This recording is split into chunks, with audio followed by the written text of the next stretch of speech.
Hey there, Cora Rennie with Cranio with Cora. I was just driving, listening to my podcast. I call it my podcast because it's not mine. It's the only one that I listen to like consistently.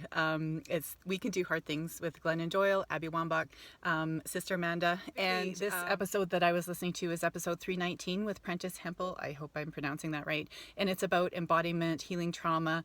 And she said something that just rattled in my brain, and I'm like, okay, this is something that I need to share and speak about, mostly for myself, but hopefully for some of you as well. And it's the just the fact that when our body is relaxed, that is the most powerful that our body is at.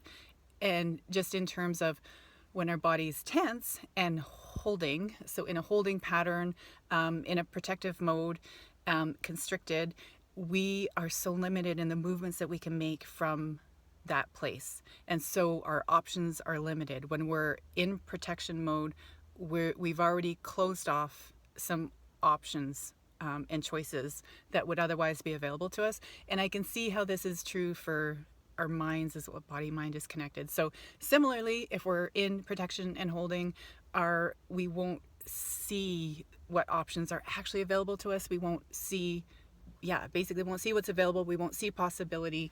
And so just the power of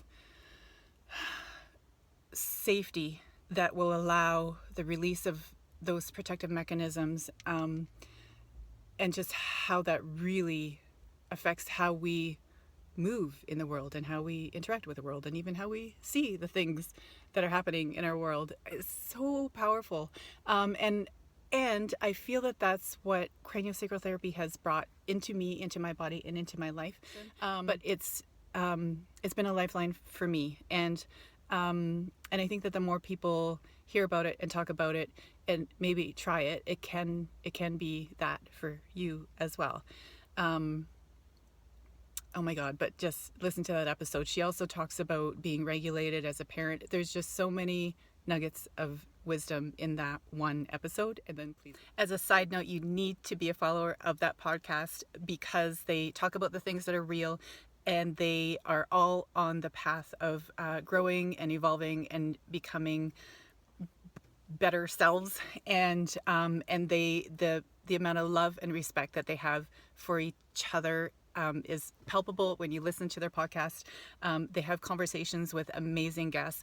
They're just talking about real life, and in a way that goes just really deep, and they all have their own unique set of experiences and points of view. They all contribute so much to the conversation. It's a must follow.